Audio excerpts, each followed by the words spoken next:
Greetings, this is Vane, and welcome back to Let's Play Planescape Torment, where we are in the brothel of slating intellectual lusts. Speaking to all the ladies.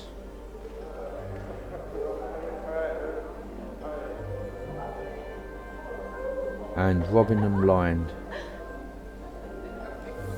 Forced it.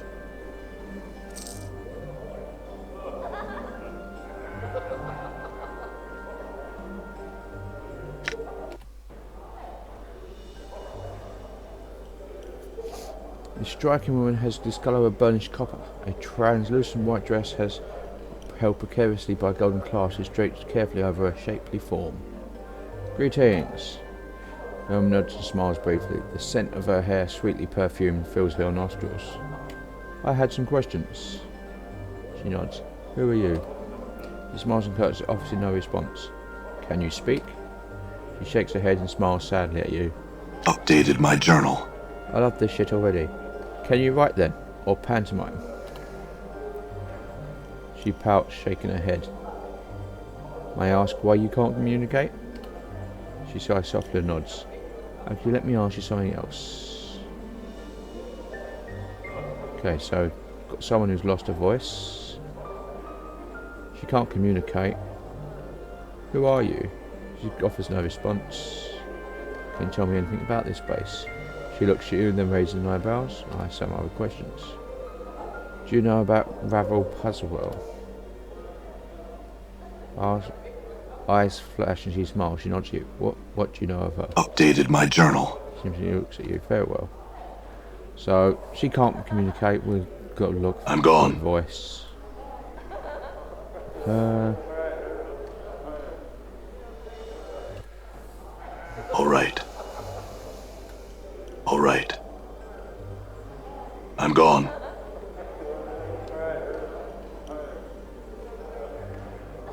Done.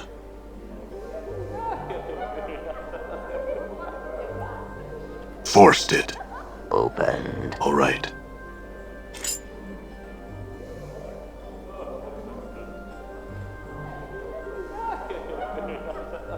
Forced it. Done.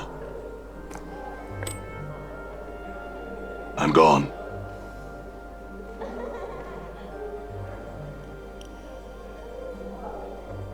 Forced. I'm gone.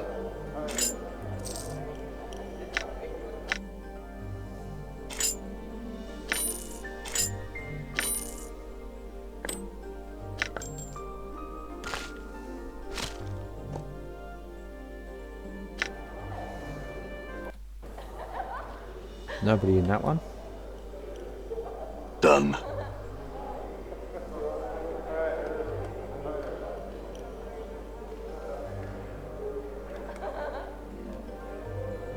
Nobody in this room.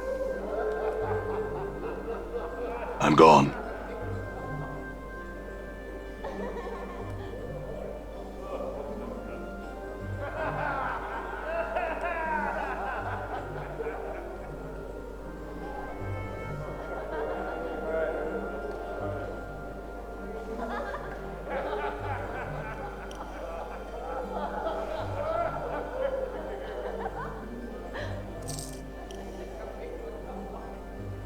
Done.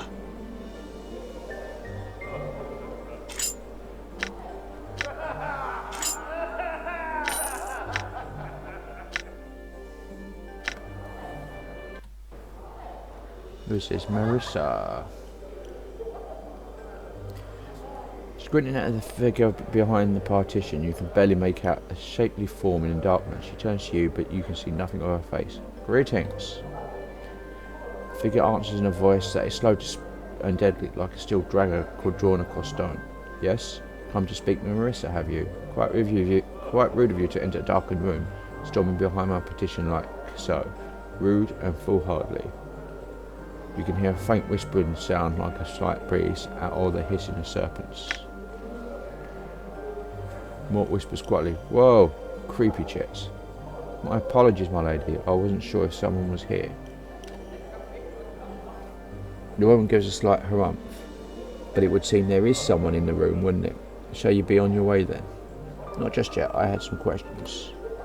Ask. Why do you remain behind this screen? Is it your wish that I step away from this partition into some patch of light and speak to you face to face? Marissa laughs, and there is a sound of scales sliding on scales. Nay, I think not. The darkness suits me, and darkness suits you as well. Why is it so dark in here? To prevent any unwanted and embarrassing casualties. Now, what is it you want? I want you to come into the light.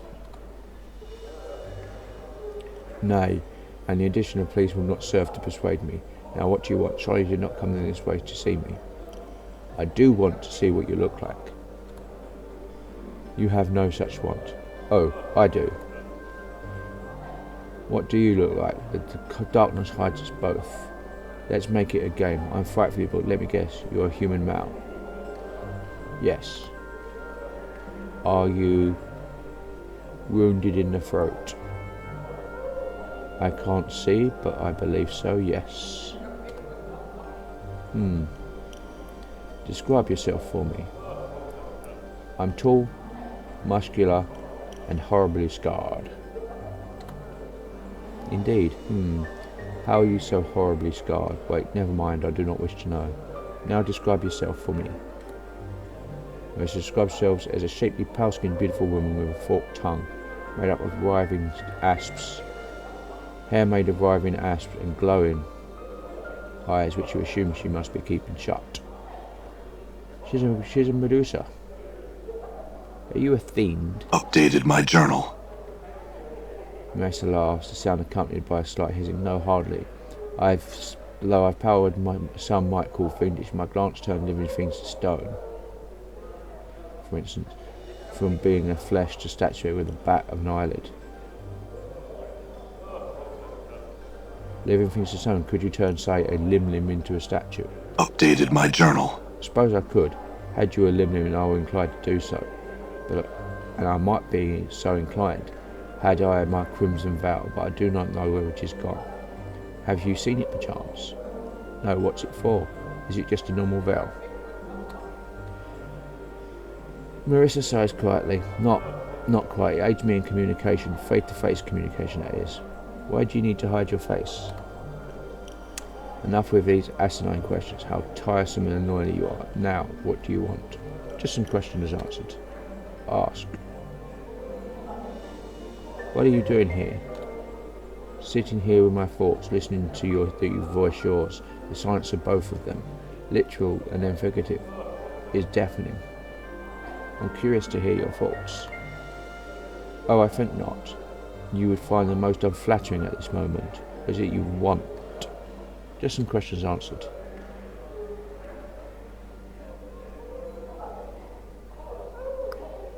Can you tell me about this place?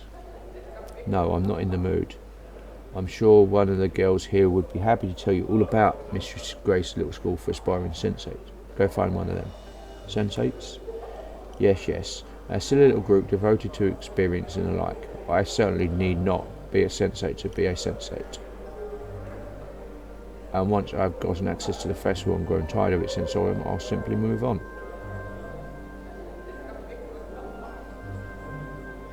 Tell me about the sensoriums. They are halls where sensations are stored in objects called sensory stones. There are two, the public sensorium of the civic festival open to anyone, and a sensate sensorium open to members of the Society of Sensates. I had another question. What can you tell me about the silent prostitute? Updated my journal. Yes, Echo. I knew another Echo once, though her name was written differently. I know nothing of this girl, though. Ask Delora of her. She's made friend of an old lover of Echo's, I heard. Had a question. Okay. I'm trying to find Vivian's scent. Do you know where it might be? No, not a clue. Okay. Do you know anything about Ravel Puzzlewell? No, do you? Do you hear her annoyed sighs from about the darkness? Go ask Eves. She collects many tales and can probably tell you something of use. Never mind. I had another question. Never mind, actually. Farewell. Okay. I'm gone. Done.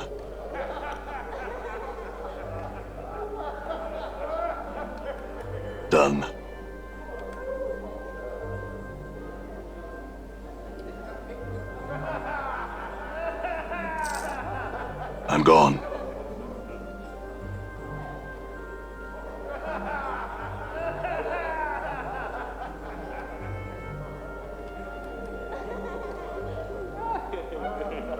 All right.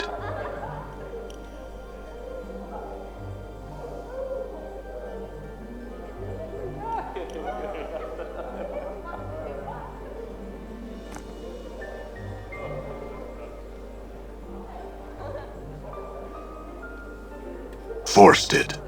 I'm gone.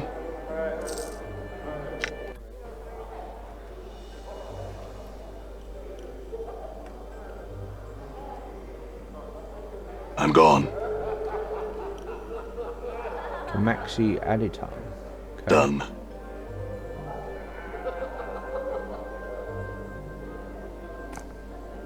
I'm gone. I forced it.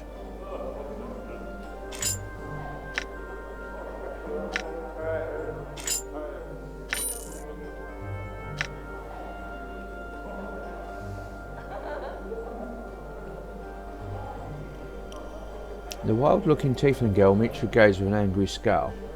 Her tattooed body is practically naked, covered by only a narrow leather thong, a black cloth brassiere, and armoured shoulder pads that appear to serve more as decoration rather than actual protection. Her spiked hair, as well as the thin fur that covers her goat-like legs, is brassy white. She wears numerous silver rings around her ears, Numerous silver rings dangle from her ears, nostrils, lips and brow. She wears a leather collar around her throat with the inscription Kimaxi Adatam. Greetings. Kimaxi bares her teeth, and just what are you looking at, you banged up sod? My friend thought you were attractive, but whoa, was he ever horribly mistaken. She sneers at Morte, then looks below him where the normal body would be. Sharp tongue for a stemless deader. Let them keep at it. Like I'd let mine anywhere near if I had one. What did you hear the word brothel and think you could make some drink here, you flea-bitten gutter whore? Ha! Can't believe they even let you in the door, what with those ticks hopping off your shaggy legs. Ticks. The only annoying insect around here is you. She suddenly turns to you. Hey, are you here to talk to me or what?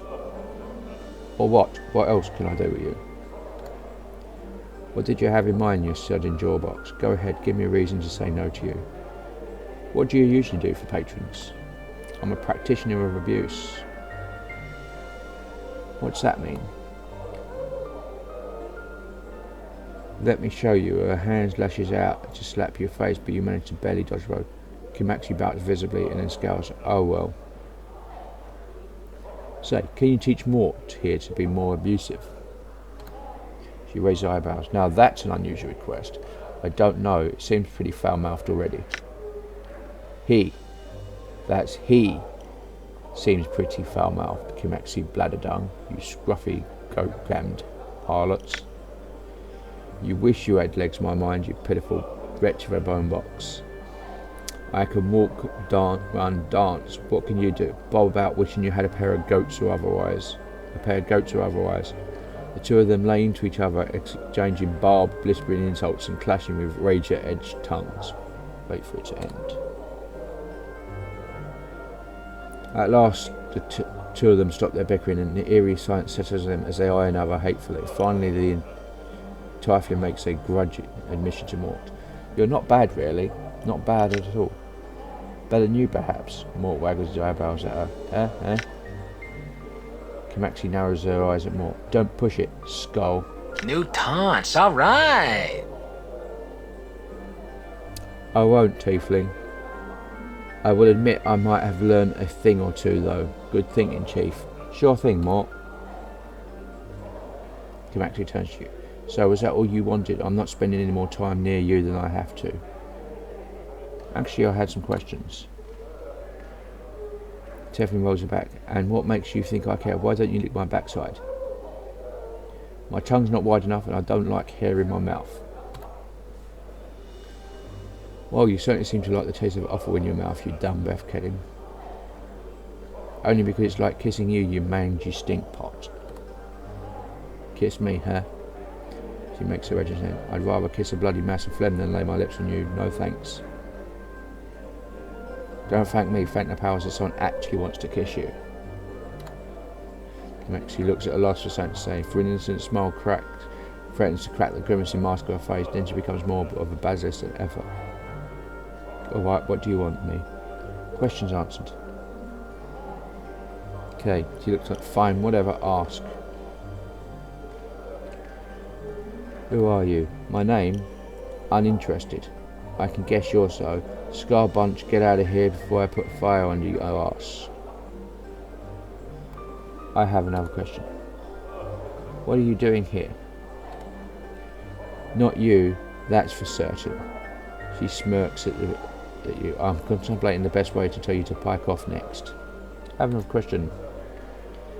What can you tell me about the silent prostitute? What, that Echo chick? Don't know anything about her. Don't talk to the girl. I mean, why? It's not like she can talk back. Ask Frigid Delora about her. I think she saw her playing Go with an old Crasher Echoes way back from when she could talk. I have another question. Trying to find Vivian's scent. You know where it might be. Try a hive gutter. Or perhaps that's just a similar aroma. To be serious though, Marissa stole it. Marissa, are you sure? No, but I'm hoping you'll go stomping into the room and upset her enough to do something awful to you. I'm trying to find Marissa's Crimson Veil. Do you know where it might be? She smirks.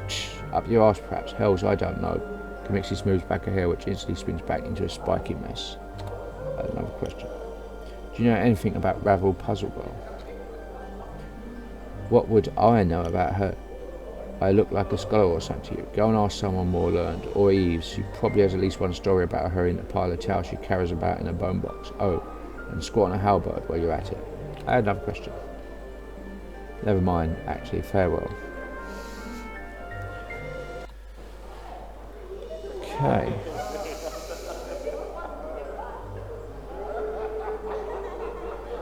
I'm gone.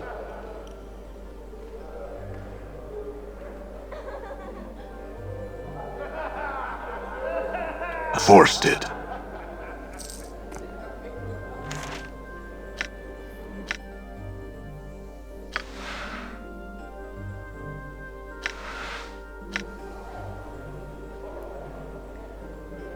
Okay.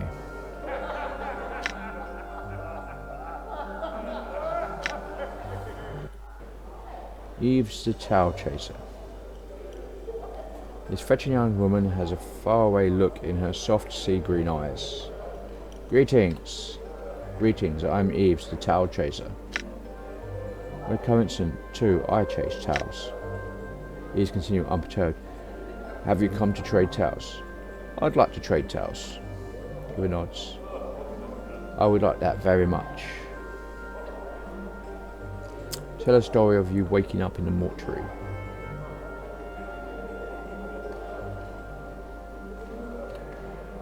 He leans forward as you tell the tale of your waking up in the mortuary.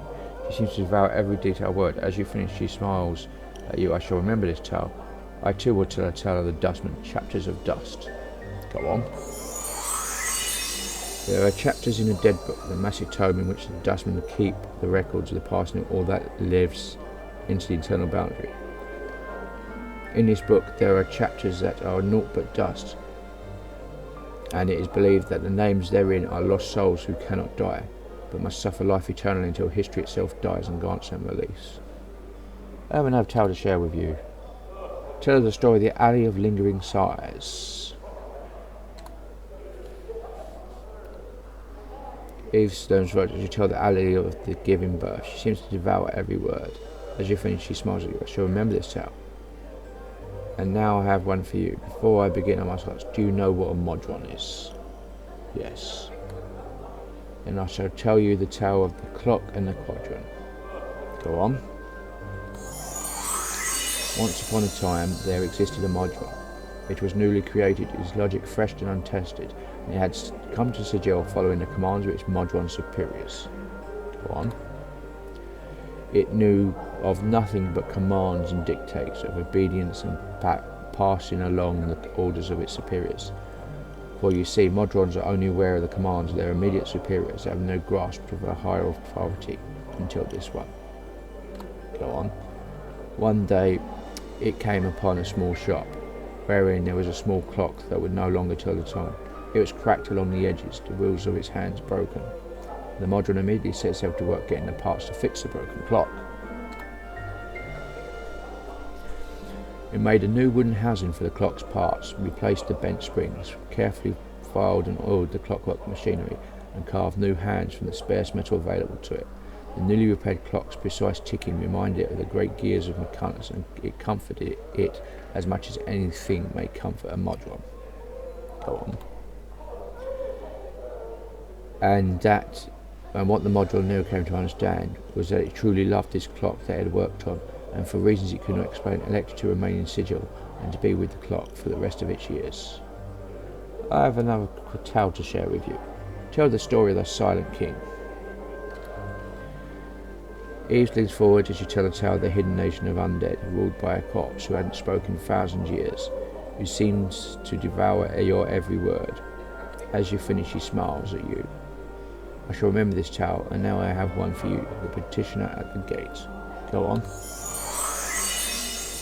was far after peak when a distant pounding was heard at the gates of the prison. Karras, the oldest mercy killer known to the faction, dragged himself from his post, made his way down to the hall to the great gates that separated the punished from the outside world. The pounding did not fade as he reached the gate and spoke to it. He called out and received no answer. He opened the gate, far from feeling caution, but a strange, compelling sensation. A haggard figure was on bent knees just beyond the door. Her hands were bloody from where they had been pounding against the gate, and her breath came in laboured gasps. As the flickering light from the interior prison chamber poured across the cobbles, she glanced up at the mercy killer, who stood framed in the doorway, and began to sob with relief. He felt himself mirrored in all but his gender as he stared at the woman, and he was stirred by her presence. Karras found himself unsure what to say, so he simply waited for the woman to provide an explanation. She did. It was a simple statement, but the utmost importance, and it made Karras, whose knees ached painfully with every movement, bend down and help the woman to her feet. He brought her from the outside, guiding her gently into the passage beyond. She said that an injustice has been done, and that was all that Karras needed to hear. In the end, it came to pass that she could not fulfill her duty as a Fury, for the man guilty of a blood crime had died unpunished. She begged Karras and the mercy killers for aid, and so they executed her. She had failed in her charge. Another tale to share with you. Tell her the story of Weak Wind's curse. Eve stands forward as you tell the tale of Weak Wind's curse. She seems to devour every word. As you finish, she smiles. I shall remember this tale, and now I have one for you, the Gilded Tale. Go on. Upon the plain of Isgard is the Gilded Hall, where those sensates that sneak the pleasure of gullet and loin can be found. They indulge these passions in earnest, never realizing that the doors of the hall never open, and there is no clear path back to the civic vessel. They are the unwanted sensates, ones that do not truly believe in the faction, but instead seek only pleasure for pleasure's sake. Are prisoners who do not realize such, truly prisoners. I have another tale to share with you. Tell the story of the Alley of Dangerous Angles. Eve's leaned forward to tell you the tale of the Alley of Dangerous Angles, and how it came to be. She seemed to devour your every word. As you finish, she smiles at you. I shall remember this tale, and now I have one for you, the lady's suitor. This tale concerns the suitor of the Lady of Pain, one of the many over the years. He was a young man who was obsessed with the mistress of Sigil. He saw her everywhere, in every corner of the city. He could hear the rustling of her robes, the scrape of her blades, and grew infatuated beyond all reason. He hoped that if he worshipped her, he would at last be able to see her, so worship her he did. He was found dead on the blood-soaked steps of his own home, grievous stab wounds covering the whole of his body, but his eyes were open wide, and upon his lips was a triumphant smile. Tell us the story of Farod.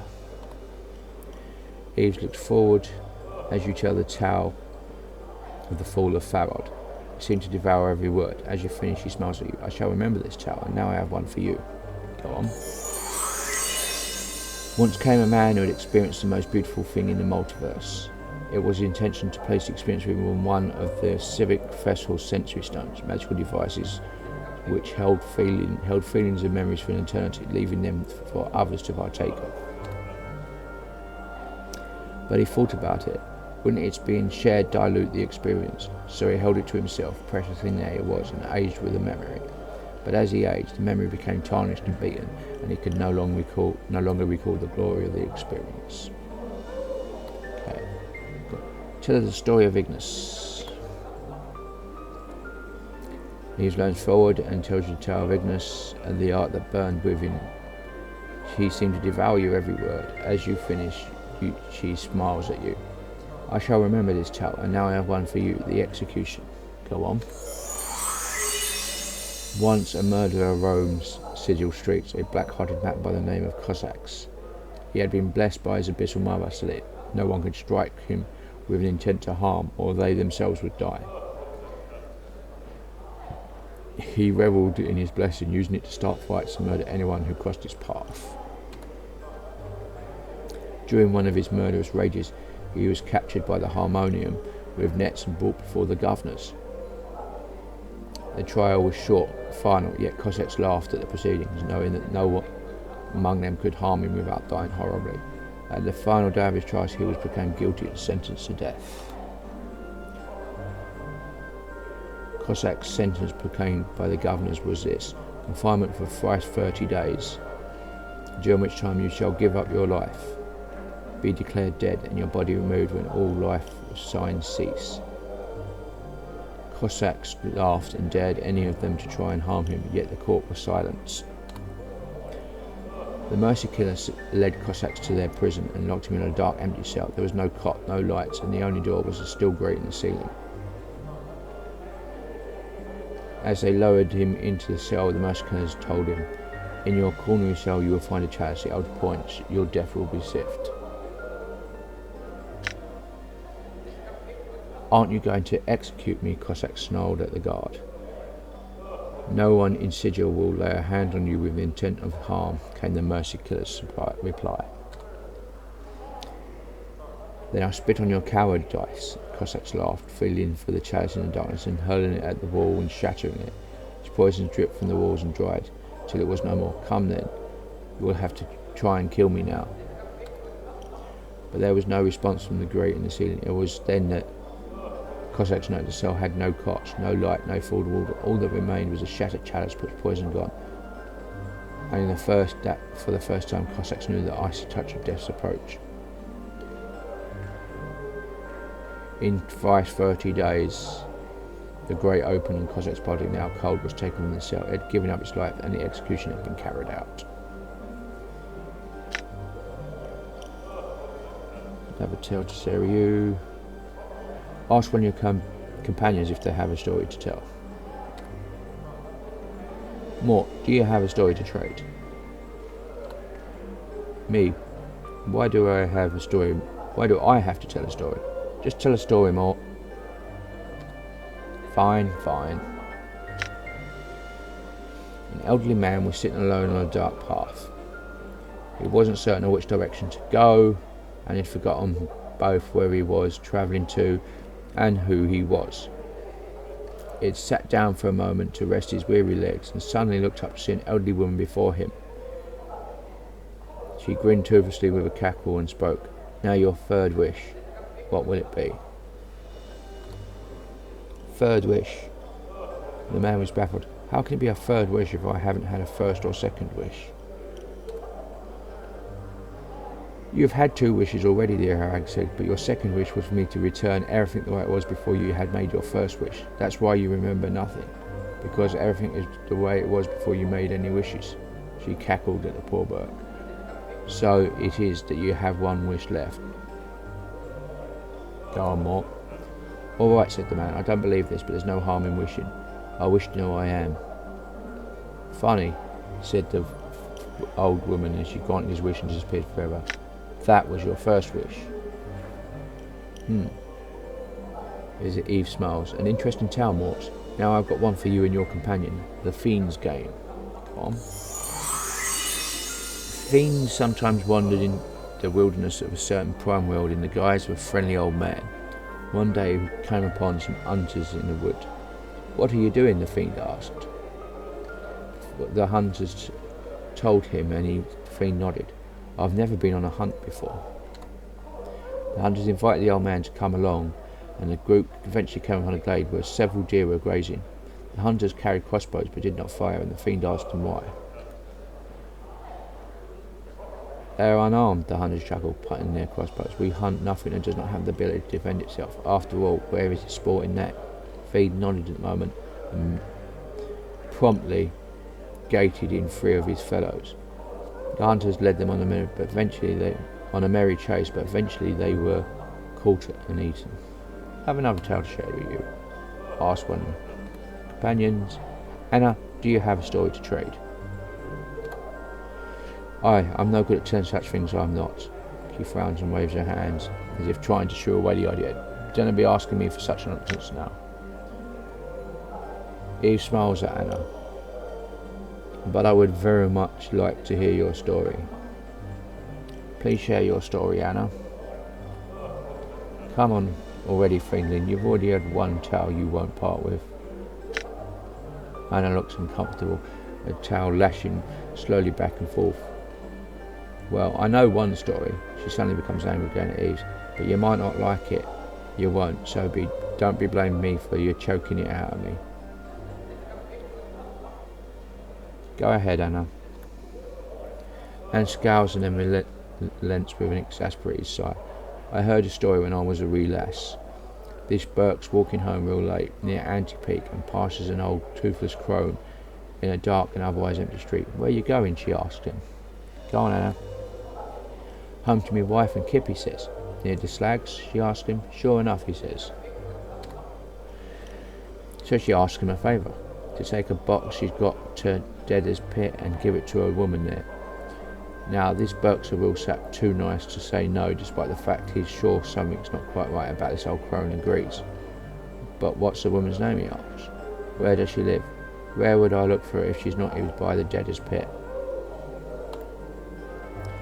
The woman hands him a box, a wooden thing wrapped, and tells him to just go and she'll be there. Finally, she warns him, and whatever he does, do not open the box. So he takes her home with him and hides it in the rafters, thinking he'll bring it by Deader's Pit when the light's out. His wife, however, seeing him hiding the box, gets jealous, thinking a gift for a lover, and opens it up as soon as he's not looking. Well, turns out the box was full of gouged out eyes and severed male members with their hair still on them. Her scream brought the Burke running. He remembered what the crone said, got right scared and wrapped the box back up. He went out straight away to Deader's Pit, and sure enough there was an old hag waiting for him. He hands in the box and she says to him, this box has been opened and looked into. Poor Burke tries to deny it, but she gets this dreadful look in his face. You've done something horrible, she tells him, and then disappears. That done, he hurries back to his kip. He's feeling ill when he gets back and takes to bed. His wife bitterly regretting opening the box and all, but it was too late. The next day he died of a rotten disease, and the first thing to go was his eyes and stem. And as grimly, a tale complete. That was a wonderful tale, Anna. You should never hesitate to share it. Now I've one for you and your companion, Parched Land.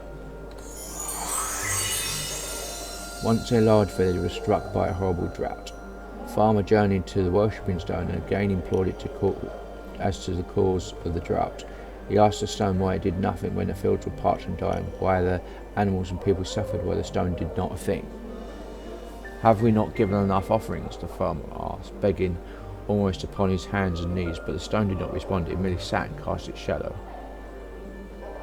Okay, now shall ask your companions. Dakon. Dakon not solemnly shall impart the tale of Akali drowning. Dakon tells the story of Akali, a foolish Givzero of myth who had become lost in the chaos of limbo. Normally a single Givzero may use their focus and mental discipline to form the chaos around them into a small habitable environment. Akali, however, asked so many useless and unfocused questions in her quest to return home that the Orala matter dissolved around her and she drowned.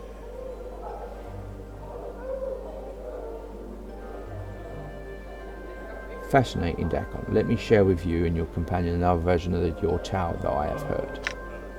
Dakon looks attentive and perhaps a little surprised. Go on, Eves.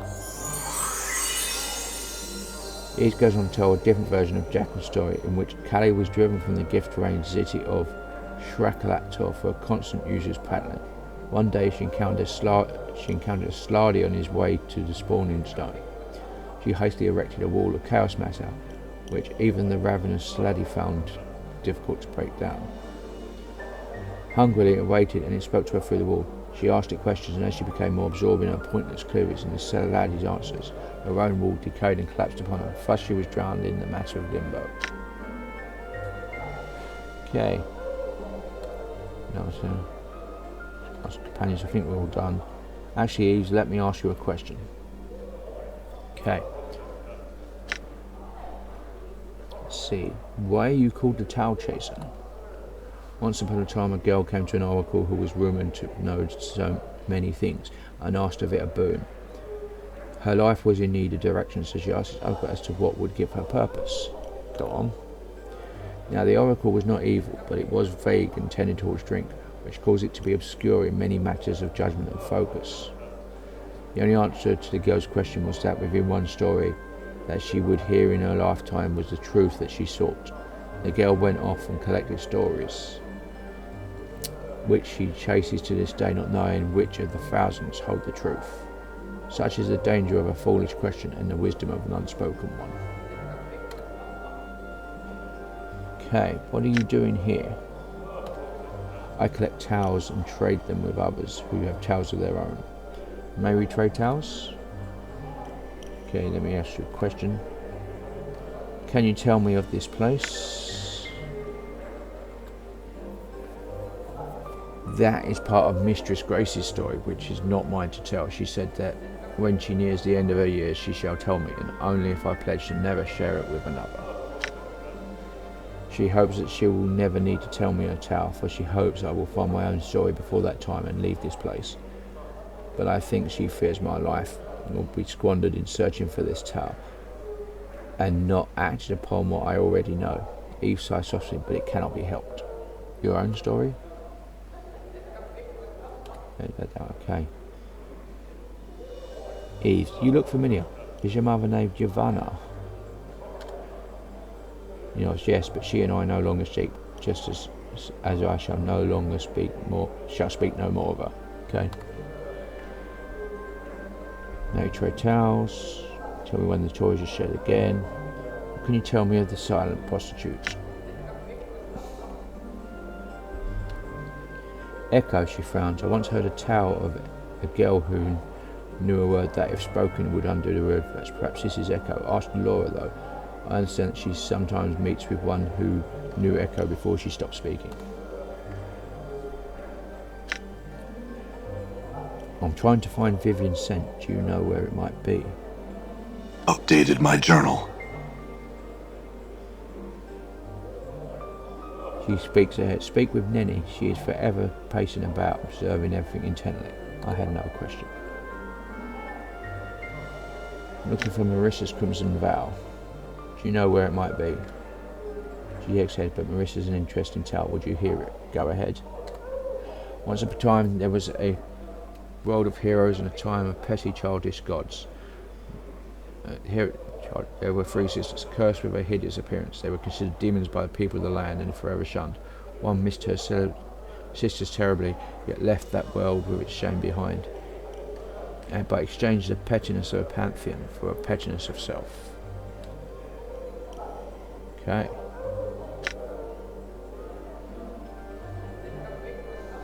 So by the sounds of it, Marissa is from ancient Greece and the Hellenic pantheon. Okay. Do you know anything about Ravel Puzzle World? The tale of Ravel Puzzle World, frightened other children, begins and ends with a question. What can change the nature of a man? Go on.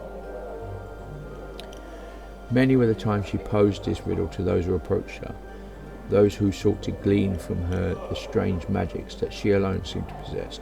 All attempted to ask her a query, but to no avail, and they found the price of their wrong answer to be some horrible fate, always more terrible than the last victims. To recount their various torments would be to speak of things that nightmares are woven from. Go on. Tale strikes me this way. Ravel herself knew not the answer to this question, but she lusted for such an answer. Only the why of the matter remained in the question.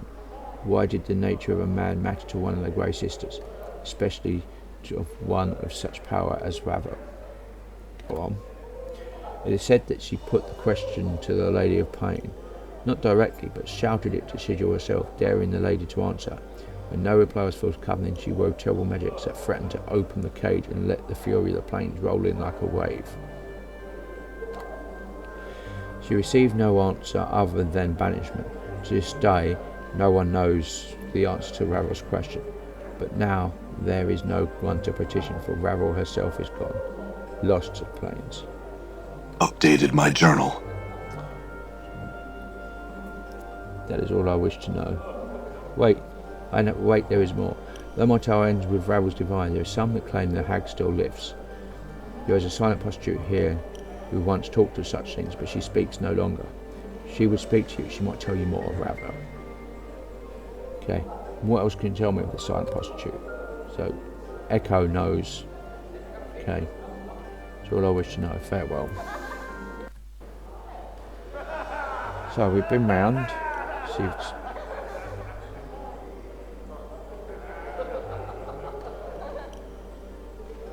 How may I help you? okay, there's some questions to ask.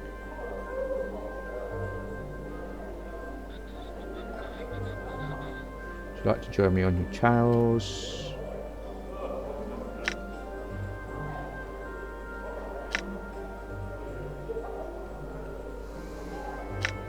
Been through all this.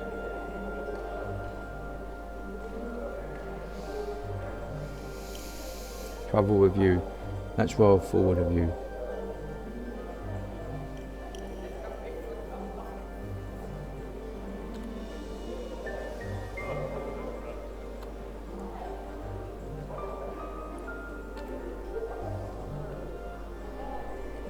You've done this bit before, so then you would like to travel me. If you wish to me, then there is something you must do. There are 10 students in this establishment.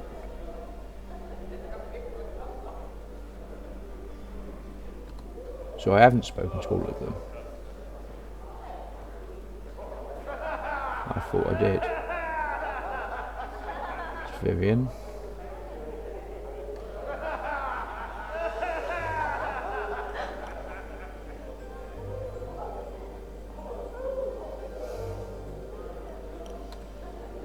Okay, so I've got to sort out you.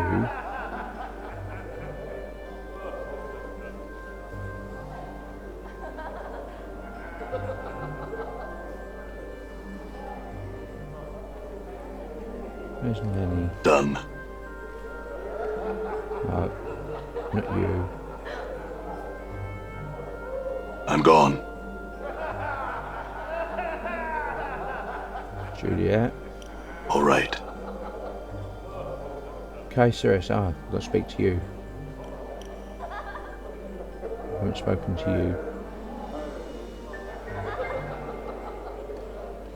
This alarmingly voluptuous woman, with a thick mane of raven-coloured hair, bluish skin and shimmering crimson eyes, like rubies, has that have fires behind them. Although she is not beautiful in the typical sense of the word, her features are exotic and not altogether unattractive. Greetings. The woman's voice is deep and sensuous. And my greetings to you, sir. Her burning eyes roll me. I'm Kay Ceres, so tell me, what may I do for you, Anything, Morte cries. Do anything you want to me. Kessai laughs heartily, revealing canines long enough to be considered fangs. She shakes her head and smiles at Morte. Truly, though, please, what can I do for you? Well, what do you normally do for patrons? Talk, of course, usually about dreams. Often those erotic in nature, but not always. Kessai winks at you, smiling. So, would you like to tell me yours? Don't be shy, I've heard everything, Nothing will shock or surprise me, and I do so love to hear people's dreams. We can trade if you like, but you must go first. I don't have dreams, actually. Akka edges down his skirt. Truly, how sad. Even fiends and divas dream, Are you certain you don't? Quite certain. No dreams at all. How peculiar. I'm at a loss as I was to say. Well, I did have some questions. Guess I blinks her crimson eyes at you, awaiting your question. If you don't mind me asking, what are you? Kessai says, well, can't you tell? She draws her up, thrusting her ample bosom towards you. I'm a woman. She raises her veil. I can see my answer doesn't please you. I'm plain touch, actually, like your friend here. Kessai indicates Anna. That's all you need to know. Another question. What are you doing here? Entertaining your questions, it seems. She winks at you. Really, I'm a student of Mistress Grace's. All prostitutes in the brothels are. Student? That's right. The brothel is actually a school for women who are thinking of becoming sensates. Lady Grace teaches us the way of the language so that we can better identify with ourselves and those around us. Lets us experience the planes more fully, Tell me about sensates. The Society of Sensation believes the multiverse can only be understood by experiencing it. The more you experience, the closer you are to understanding the dark of the multiverse. Intriguing, huh? I think I was born to be one. I just want to know things.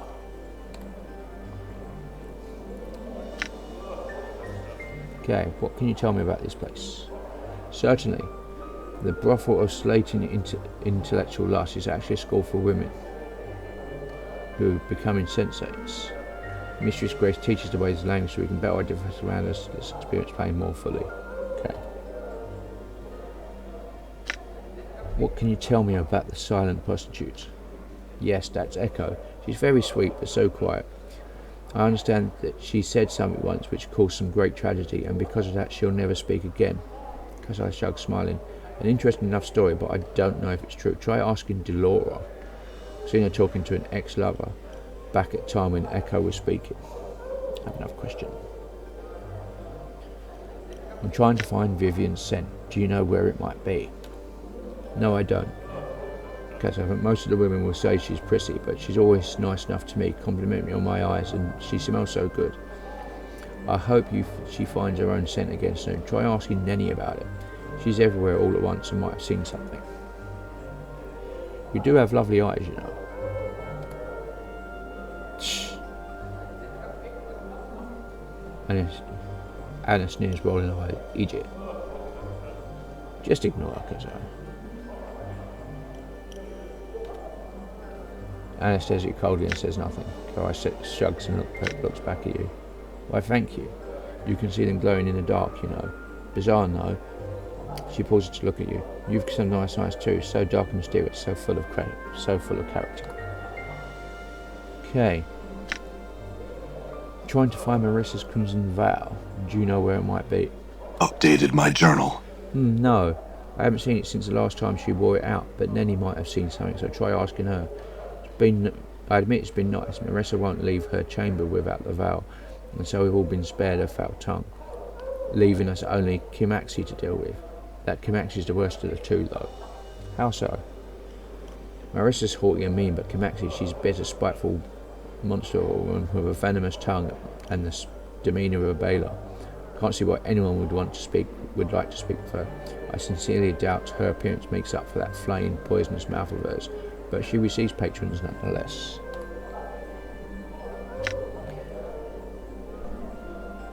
Okay, do you know anything about Ravel Puzzle? No, nothing. Are you sure? You seem suddenly upset. She knows again. Of course I'm sure. Don't ask me over again. Okay. Very well, I have another question. I've spoken to 9 prostitutes altogether. Do you know who or where the 10th student is? The 10th. Kirsay purses her lips, tapping her foot as she thinks. No, there's only 9 of us. There's always 9 prostitutes unless Mistress Grace has made some recent changes I don't know about. That's all I wish to know. Farewell. Okay. So we found spoken to all the prostitutes. Let's get Lady Grace in.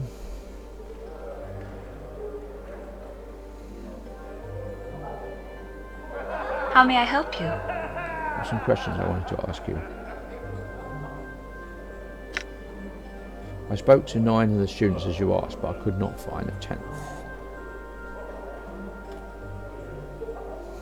And you could not find the 10th student. How curious. I'm thinking the 10th student is me, in which case I have spoken to all of them. She nods. Very well. In your thoughts?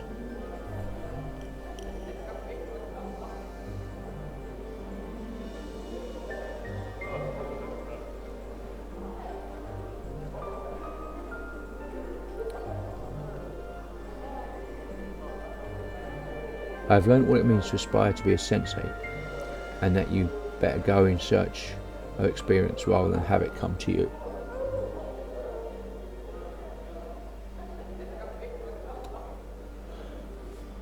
Paul from Grace nods. Farewell. I will travel you with you if you still desire my company. I do. Oh, Mistress High and Mighty will be joining us. What do we need You her couldn't for? possibly I understand. wish she would fall from great height. I might even bump her off myself. May my faith lend me strength, she always says. Okay.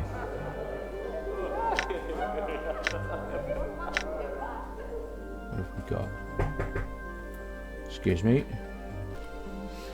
Okay. So what have we got? Blessing, cure light wounds, curse, detect evil, halo of lesser reservation, protection from evil. Aid, cure moderate wounds, spiritual hammer, cool lightning, flame walk, prayer, speak with dead, remove curse, cure serious wounds. Okay. Fall from Grace's diary. Fall from Grace's touch. Fall from Grace's chastity bodice. Fall from Grace's bodice is made from the tan hide of some creature. Despite its prim and proper appearance, it does appear to little to distract from Grace's sensuality, other than some minor enchantments that prevent it from becoming dirty and repairs minor tears in the fabric. Okay. Mistress Grace's touch. It's good. Basic attack does slight slashing damage, 1 to 3 points. From Grace's diary. This book looks like it's made from paper thin silver sheets. The engraving of a woman is on the cover of the text. There's no small lock on it. No matter how you try, the lock resists your attempts to open it. This book looks like no matter how you resist. Well, I didn't want to read it anyway. At least not yet. Okay. So,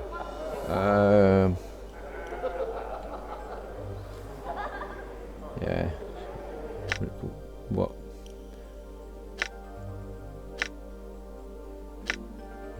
Okay, what quest have we got? Delora, the keys to her hearts. Spice up Juliet's love life. Vivian's personal scent. Marissa's crimson vow. Okay. So I'm going to leave it here.